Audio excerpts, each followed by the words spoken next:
en este caso vamos a hablar sobre acopiadores de granos porque están exigiendo justamente una igualdad tributaria ante la exención impositiva de las cooperativas. La Federación Nacional presentó un reclamo formal por competencia desleal ante las autoridades nacionales. Como decía, hace algunos días compartíamos este escrito y bueno, por supuesto que allí se habla de distorsiones que generan la exclusión del impuesto a las ganancias en estas entidades mutualistas. Nosotros ya estamos en comunicación con Raúl Dente, él es director ejecutivo de la Federación de Acopiadores. Muy buenos días, ¿cómo estás? Raúl, Fabián y Patricia te saludan. Hola, ¿cómo les va? Buen día, encantado de estar con ustedes. Bien. Bueno, muchas gracias. Bueno, bienvenido a Info Federal. Estamos a través de la pantalla de Telemax para todo el país. Para comenzar y, por supuesto, ponernos un poquito en contexto, ya que hay muchísima gente que nos mira. Bueno, contanos un poquito no sé si llamarlo un conflicto, ¿no? Pero por ahí esta exigencia que están pidiendo que se trate con igualdad a todos los productores, ¿no? Contanos qué tiene que ver esto con el tema de las cooperativas y la exención impositiva. Bueno, eso sí, surge a raíz de la exención del impuesto a las ganancias que tienen las empresas comercializadoras de granos, de insumos, exportadoras, etcétera, que están organizadas bajo forma de cooperativas, ¿no es cierto? Ellos tienen esa exhibición que no tiene el resto de las empresas constituidas bajo otro tipo de forma societaria, ¿no? Entonces, nuestra opinión es que todos quienes realizan las mismas actividades tienen que estar sujetos al mismo tratamiento impositivo. Es decir, no debería haber discriminación entre los que hacen lo mismo, en que unos pagan ganancias y otros no pagan ganancias, ¿no? Entonces, sobre la base de ese principio de igualdad, que hasta está consagrado en la Constitución Nacional, la Constitución en el artículo 16 dice que la igualdad es la base de los tributos y de las cargas públicas, fíjate la importancia. Claro, después hay que interpretar qué quiere decir igualdad. La igualdad muchas veces es un concepto más amplio, hay que interpretarlo, y nosotros interpretamos lo que debe ser que igualdad se refiere a quienes hacen las mismas cosas y producen o comercializan los mismos bienes, ¿no es cierto? Entonces ahí hay una ventaja impositiva muy importante, y eso se ha visto durante el tiempo, que bueno, hay un progreso de las cooperativas, etcétera, en desmedro de las empresas acopiadoras no cooperativas, comercializadoras de granos, especialmente en el mercado interno, como es el caso de los acopiadores, ¿no? Entonces, nos preguntamos por qué esa circunstancia. Bueno, hay una exhibición en la ley de impuesto a las ganancias a las cooperativas. Y ahí surge nuestro argumento. Mirá, si la finalidad de las cooperativas es no tener fines de lucro, porque las cooperativas, digamos, una de las bases es no tener fines de lucro, ¿cuál es el problema de que por qué necesitan la exhibición de pagar impuestos a las ganancias si realmente la finalidad es no tener ganancias? No debería tener la exhibición del impuesto a las ganancias. Y si por alguna circunstancia tuvieran ganancias, tendrían que pagar el mismo impuesto que paga el resto de las empresas. Es un planteo así muy sencillo de lógica elemental, ¿no? Y bueno, yo creo que lo que gatilló esto es un proyecto de Santa Fe, donde se pensaba eximir del impuesto a los ingresos brutos a ciertas cooperativas. Eso despertó de nuevo todo este problema. Durante el último tiempo uno ve que algunas cooperativas crecen sustancialmente y al resto les cuesta muchísimo, se van ganando más mercados, está distribuyéndose de forma diferente. Bueno, en algún momento había que plantear este tema ante las autoridades, y eso fue lo que hizo la Federación de Acopiadores. Un tratamiento igualitario, creo. Raúl, Fabián Miro lo saluda, ¿cómo le va? Buen día, un gusto. ¿Cómo estás, Fabián? Bien. ¿Esto de la exención impositiva ya está impuesto, y si lo está, desde cuándo? Desde toda la vida. Claro. Bueno, no sé, mirá, tendríamos que ir para atrás, pero es decir, siempre ha habido la idea, pero fíjate que no estamos hablando de una cooperativa de trabajo, una cooperativa de consumo, una cooperativa chica, local, que distribuye algunos, no, estamos hablando de cooperativas que son bancos, por ahí compañías de seguros, grandes exportadores, que son dueños de puertos, grandes empresas, ¿no?, que realizan exactamente la misma actividad, compiten con otras empresas que no están organizadas bajo la forma de cooperativa. Entonces, finalmente, si esto de seguir así, todos vamos a tener que ir cambiando a ser organizaciones cooperativas para no pagar impuestos a las ganancias, ¿no? Y además no entendemos el fundamento. Eso históricamente fue porque las cooperativas son sociedades de ayuda mutua, no persiguen fines de lucro, es el trabajo solidario, entonces bueno, pero realmente si tienen ganancias, porque tienen ganancias, las ganancias no las llaman ganancias, sino las llaman excedentes. Bueno, si hay excedentes que se equivalente a la ganancia, tiene que pagar igual que cualquier hijo de vecino, ¿no? Ese es el punto. Ellos me dicen muchas veces que cuando distribuyen esos excedentes a los asociados pagan, lo cual me parece muy bien, no hay nada que discutir. Pero cuando no distribuyen esos excedentes entre los asociados, nadie paga. Y eso que son ganancias que son utilidades o excedentes que quedan en el limbo, nadie pregunta sobre eso. Mientras que cuando uno está en una empresa organizada bajo cualquier tipo de organización comercial, se paga impuesto a las ganancias sobre las utilidades, se distribuyan o no se distribuyan, ¿no? Entonces hemos planteado ese tema porque esto, cuidado, que tiene importancia en la asignación de recursos de la economía, es decir, se está fomentando el desarrollo de ciertas formas jurídicas de actividad para no pagar impuestos a las ganancias. Y eso no es un buen síntoma de la economía, porque los recursos no se asignan eficientemente en función de la productividad, sino en función de una ventaja positiva. Tiene derivaciones económicas sustanciales, ¿no? Bueno, lo que debemos es poner ese tema, que este tema esté en la discusión, ¿no? Bien, bueno, Raúl, justamente hablando de esto, ¿no? También el otro día leíamos el comunicado, esto que ustedes, bueno, que se hizo llegar a las autoridades nacionales y hablaba justamente de no estar en contra por ahí de las cooperativas, o sea, no se está en contra de las cooperativas ni mucho menos, sino de justamente de que se pide de alguna manera una ley pareja. ¿Ustedes tienen esperanzas? Porque sabemos que este gobierno por ahí se está caracterizando justamente por, bueno, sacar algún tipo de impuestos y demás, aunque muchos productores siguen reclamando lo que tiene que ver con las retenciones y con la carga impositiva. Pero ¿tienen esperanzas los acopiadores, productores y demás de que esto pueda llegar a ser una realidad, de que haya una ley más pareja para todos? Mira, siempre las esperanzas las tenemos, si no lo hubiésemos empezado las gestiones. Claro que las esperanzas están porque queremos que este tema se empiece a debatir. Lo que vos dijiste al principio es sustancial. Nosotros tenemos las mejores relaciones con CONINAGU, que es la institución que representa a las cooperativas, pero las mejores relaciones. Y esto no se trata de una puja, una pelea, los buenos y los malos. Esto se trata de un tratamiento impositivo igualitario, nada más que eso, ¿no es cierto? Y que el tema se debata y se resuelva. Y además nosotros entendemos que las cooperativas, por sus propios fundamentos y su razón de ser, digamos, son intenciones muy plausibles y muy buenas. Es decir, prevalecer por la ayuda mutua, la acción solidaria, etcétera, y no necesitan de una ventaja impositiva. Si la organización es tan buena en sí misma, no necesitaría de la exención de impuestos a las ganancias para progresar. Ese es nuestro punto. Entonces valoramos y entendemos el sentir cooperativo, pero lo que queremos es competir en iguales condiciones. Eso nada más que se imponga y que mejor realiza las cosas. Y mirad, para iniciar siempre es un tema que no es sencillo, porque como decíamos antes son años en que esto se ha mantenido vigente, pero en algún momento tenemos que empezar. No sabemos efectivamente cuándo, pero este tema está en la carpeta, está en la agenda y queremos que se debata. Bien, estamos hablando con Raúl Dente, director ejecutivo de Federación de Acopiadores. Estamos en InfoFederal a través de Telemax para todo el país. Raúl, días pasados hablaba precisamente con un cooperativista y por este tema, ¿no? Y ellos argumentan, yo le traslado la pregunta, ¿no? Que bueno, sus asociados todos pagan los impuestos, las ganancias y demás, y que bueno, ahí cumplen ya con ese tema impositivo. ¿Qué opinión tiene usted al respecto? La opinión es la siguiente: ellos, los asociados, pagan el impuesto a la ganancia cuando la cooperativa distribuye los excedentes.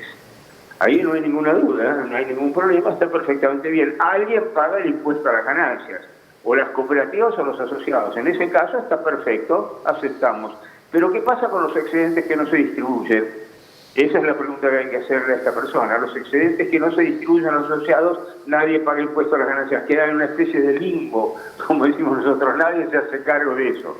Entonces lo que ha sucedido normalmente es que se reúne la asamblea y deciden que esos excedentes se destinen a tal proyecto, a financiar tal cosa, a reservas, etcétera. Y bueno, y esos excedentes que no se distribuyen no pagan impuesto a la ganancia, y esa es la parte donde la cooperativa sigue progresando, porque genera excedentes que no pagan impuesto a las ganancias y que se utilizan para seguir creciendo, versus lo que no puede hacer por eso la empresa común. Es así, no hay ningún inconveniente. Cuando distribuyen no hay ningún inconveniente, pero no casi, digamos, redistribuyen muy poco respecto de los excedentes totales. Entonces los excedentes que no son distribuidos, esos tienen que estar aplicados el impuesto a la ganancia. Además te digo, las empresas no comerciales pagan impuesto a las ganancias por las ganancias totales. Y además, de manera tal que pagan impuesto a las ganancias por las ganancias no distribuidas. Pero además, los socios de las empresas pagan impuesto adicional cuando la empresa distribuye utilidades. Así que tienen el 35 más creo que el 7, no me acuerdo. Pagan 2 veces los socios de las empresas. Por la empresa, y después cuando distribuyen utilidades ellos pagan de nuevo. Y en las cooperativas pagarían una sola vez, ¿no? Cuando distribuyen, cuando no distribuyen nadie paga nada, y eso es lo que nosotros estamos cuestionando. Si no, tendríamos que decir, bueno, muy bien, para tener un tratamiento igualitario, las utilidades no distribuidas de las compañías no cooperativas deberían estar exentas del pago del impuesto, y ahí estaríamos iguales. Bien. Raúl, bueno, quiero preguntarte, aprovechando, ¿no?, esta comunicación, porque hace un par de semanas, bueno, mucho se ha hablado de esto, de por ahí la picante frase que dijo Francos en cuanto a los silobolsa que no liquidaban. Por ahí se dice que los productores están especulando con esto. Bueno, ¿qué opinión te merece? ¿Has charlado obviamente con productores? ¿Qué piensan sobre esto? Mira, la decisión, vos sabés que se comercializa durante todo el año y la producción se produce en un determinado momento. Y las decisiones de comercializar están en función de las expectativas que tengan los productores. Y esa es una decisión que a lo mejor puede ser muy racional o no racional, pero es una decisión de los dueños de la mercadería y nadie tiene nada en contra. Uno podría decirle, mira, te equivocaste, viste, si hubieses vendido antes habrías tenido un precio mayor, pero eso es la contrafáctica. Yo no tengo absolutamente nada de eso. Lo que por alguna razón, que hay que analizarla claramente, es que los productores a lo mejor han decidido no vender al mismo ritmo que hubiesen tenido que vender. A veces les sale bien, otras veces les sale mal. Pero nosotros no somos nadie como para decirle a los productores, usted es un desvergonzado porque no vende lo que produce, si es de él. ¿Cómo no va a tener el derecho a vender cuando quiera y como quiera? Después se analiza si le fue bien, habiendo vendido después, si le fue mal, etcétera. Pero es una decisión absolutamente propia del productor. Si estamos en un marco de libertad, debe ser respetada como tal. Después estarán los analistas que dirán, mirá, para optimizar la comercialización, viste, para ahí conviene vender, si el resto, si la plata que obtenés, los pesos, lo colocás al dólar link, que podés evitar la devaluación, el costo de la devaluación, podés ir atado a eso, y entre medio, viste, haces una combinación entre la parte comercial y financiera, todo eso está perfecto. Pero la decisión del productor en ese sentido es inviolable. Se puede equivocar o no, pero es decisión de él y nadie tiene nada que comentar sobre eso. Perfecto. Claro, hay que tener en cuenta también que la moneda, moneda es una frase un poco remanida, ¿no?, de cambio que tiene el productor, que el productor también, hoy por hoy, a diferencia de años anteriores, usted tiene su experiencia, sus años, como la tiene quien les habla, ¿no? Antes por ahí no manejaba tanto lo que era mercado futuro y tantas otras cuestiones, ¿no? Hoy sí lo hace, toma el campo como una empresa, no digo que antes no, pero era otra la manera de trabajar. Y bueno, ve cuándo puede vender, cuándo no puede vender, cuándo está apretado, cuándo se le rompe una cosechadora, si viene la sequía, hecho mano. No tiene un sueldo el productor, tiene la materia, digamos en este caso la mercadería, que puede ser... Es de él, y él tiene el derecho a hacer... Él tiene el derecho a hacer lo que quiera con esa mercadería. Es punto. Está bien, perfecto. Lo que yo estoy diciendo, que no se... Hola, perdón. Sí, lo escuchamos bien, Raúl. No, porque creo que se fue un poquito la... No, lo que yo digo es que exactamente igual, opino que esa es una... ¿Hola? Sí, lo escuchamos. Ahora sí, bueno, no, lo que digo es exactamente lo mismo. Es una decisión absoluta del productor y él sabe lo que tiene que hacer. Lo único que nosotros le decimos muchas veces a los que tienen mercadería, que puede ser un productor, puede ser un acopiador, puede ser una cooperativa que esté comprado y no vendido, Le decimos, mira el mercado presente y mira el mercado futuro, porque algunas veces esos mercados están invertidos, lo cual es una situación generalmente ocurre al final de la cosecha, ¿no es cierto? Y la mercadería de mañana, esta misma mercadería mañana vale menos que hoy. Entonces eso te daría lugar a lo mejor a precipitar la venta ahora, cubrirte de la variación del tipo de cambio, y si querés seguir teniendo mercadería te recompras un futuro. Eso entra dentro de la sofisticación de la comercialización, y esa sofisticación de la comercialización la tienen los productores, y para eso están acopios, cooperativas, corredores, que son los que tienen que, digamos, ayudarlos a definir y trazar estrategias de pricing, estrategias de comercialización, estrategias de establecimiento de precios. Ese es el punto. Pero la decisión, voluntad propia, absoluta, digna y total de los productores. Raúl, bueno, preguntarte obviamente sobre, ya que hablamos de productores y demás, sabemos que ha sido obviamente un año muy complicado para el maíz por el tema de la chicharrita, sabemos que por supuesto hay muchos productores que han desistido y no se va a trabajar este año. Bueno, contanos cómo es el presente por ahí del maíz y cómo se ve a corto plazo. Bueno, yo diría, mira, en principio, el presente de todos los granos no es la situación que tuvimos en años anteriores, porque los precios de los granos en general han bajado. El maíz, digamos, creo que existe una oportunidad interesante, tanto en cuanto no aparezca de nuevo la chicharrita y demás, pero los precios, convengamos que estamos con un mercado donde los precios no son los mismos que antes, ha habido caídas sustanciales. Entonces la ecuación económica ya no da, digamos, para tener un campo rentable tenés que estar más cerca de los puertos o tenés que tener realmente una productividad extraordinaria y muy buena, ¿no es cierto? Entonces eso cambió. Y nosotros lo que creemos es que ha habido los costos, digamos, se han sincerado porque el combustible, inclusive en las plantas de acopio de la electricidad, etcétera, todo se ha ido aumentando, el precio de los granos bajó, y bueno, ahí hay una situación un poco incómoda. Y bueno, eso es una situación de mercado, cada uno sabrá cómo la enfrenta. Lo que tenemos que tener en cuenta que además, en este caso, tenemos 12% de impuesto a las exportaciones de trigo y maíz, y tenemos el 33, creo que para la soja. Claro. De manera tal que todavía hay mucha crema que se lleva al Estado.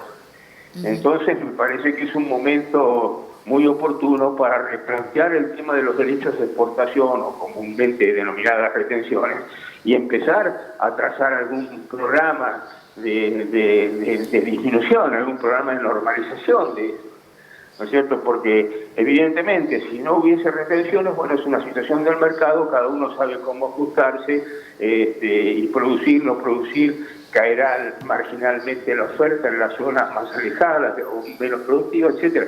Pero acá hay un problema de mercado, pero al mismo tiempo hay un problema que hay un socio del productor que se lleva una parte importante del precio FOB, es decir, del precio frontera, no del precio que recibe el productor. Es decir, es el precio que recibe el productor más todos los costos de embarque, el costo del FOB, etcétera, el precio puesto libre a bordo en el río.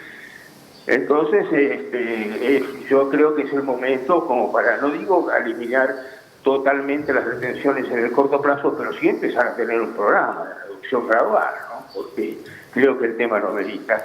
Y fíjate que hablamos, entre otras cosas, del tema impositivo. Todavía hay muchas exhibiciones de impuestos, planes especiales, tratamientos especiales que a lo mejor derivan de leyes, pero hay muchos subsidios todavía dando vueltas. No sé, a lo mejor con el impuesto de las cooperativas y de las asociaciones que no pagan, alcanza para levantar todas las retenciones del maíz. Las del trigo no es una cosa tremenda, el trigo tendremos 300 millones de dólares. Y finalmente hay programas que se llevan 700, 800 o 1.000 millones de dólares. Todo, digamos, el beneficio de las empresas del sur. Creo que hay muchas cosas para ir tocando el presupuesto, proponiendo como mínimo un programa de reducción de los derechos de exportación. Una última pregunta de mi parte. El Estado, usted me corregirá, se lleva entre el 60 y el 70% de lo que se produce, ¿no?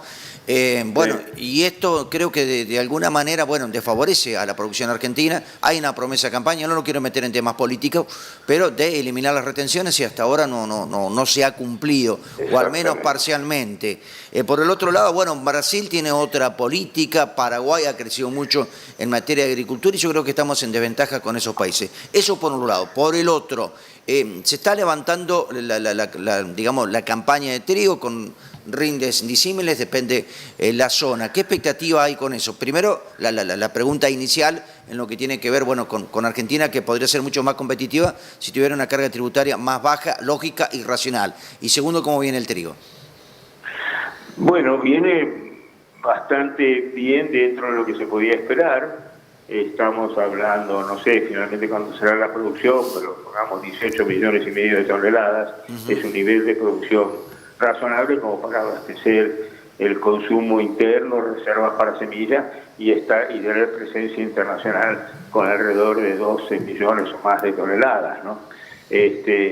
Y los mercados de trigo se ha hecho un cambio sustancial, ya no somos totalmente Brasil dependientes, estamos, digamos, habiendo una apertura muy interesante de todo el mercado, un trabajo extraordinario básicamente de la exportación, ¿no? Que ha abierto mercados muy buenos y bueno, lo que hay que ver que eso se comercialice con normalidad, ¿no?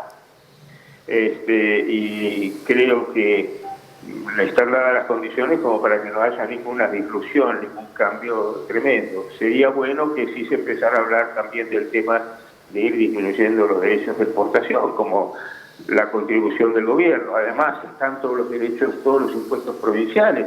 Además están las tasas que se empiezan a cobrar ahora municipales.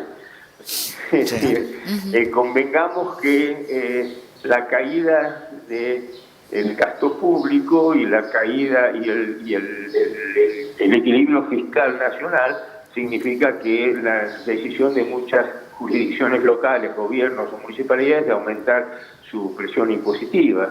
Entonces lo lógico debería ser que los impuestos a los ingresos brutos haya un programa de disminución violenta. El impuesto a los ingresos brutos, que hagan 3, 4, 5%, realmente empezó siendo un impuesto a la subentrada, como decía un gran tratadista Dino Yanes, que era, qué sé yo, del menos del 1%, que se aplicaba en cascada. Y ahora todo eso se ha ido exacerbado y ahora las municipalidades cobran tasa para pasar un camión de lo menor, hay 10, 12.000, 13.000, 14.500 pesos por pasar un camión directamente para llegar a un puerto, hay tasas que se va a fijar a lo mejor sobre las exportaciones, está todo el mundo ávido de recursos y eso es lo que sale de la producción. Entonces hay que volver a reordenar toda esa situación, reordenar esa situación y hacer que la comercialización sea fluida y que puedan trabajar el mercado del futuro, el mercado, y despertando, eliminando las expectativas bruscas de devaluación, que es lo que muchas veces hace que la gente, los productores o los dueños de las mercaderías tomen decisiones de retener o de comercializar, ¿no? Eso es un tema, pero bueno, me parece que la cosa va a estar razonablemente normal para el trigo, ¿no? Bien. Hay que tener cuidado también con el HB4. Mire, eso es un tema que es difícil. Digamos, se ha generado la idea de que todo el mundo aprueba el HB4, entonces eso ya está consolidado, el trigo modificado genéticamente, ¿no es cierto? Que ya está consolidado y lo que ha habido es avances en las reglamentaciones de distintos gobiernos, pero el mercado sigue sin querer ese producto. Entonces, cuidado que muchas veces uno cuando hace contratos para vender ese trigo está obligándose a que no va a entregar un solo grano de trigo HB4. Y como el trigo HB4 es igual que el otro trigo, hay que establecer costos como para diferenciar si en la entrega hay HB4 o no HB4. Digamos, se incorpora un costo adicional a la comercialización para tratar de que no entre el trigo HB4. Porque si entra un trigo HB4 y sale un barco para cualquier país exportador y detectan un barco con trigo genéticamente modificada, eso podría ser un escándalo para Argentina, igual que las tosas.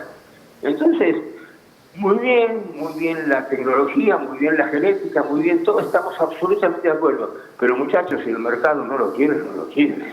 Entonces, como el mercado no lo quiere, digamos, tenemos un costo adicional para la comercialización, que eso es medio siempre los ingresos del productor, porque eso se traslada en un sentido o en otro, ¿no?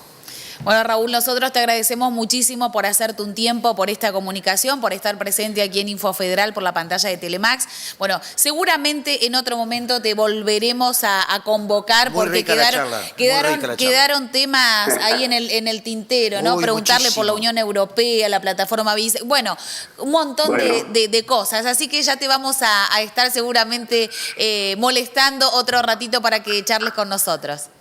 Como no, encantado de hacerlo, ¿eh? Muchas gracias. Que tenga un buen día. Hasta luego. Chao, chao. Nosotros nos despedimos, Fabián, hasta mañana viernes a las 8 de la mañana, cuando les demos la bienvenida a una nueva edición de Infofederal. Hasta entonces.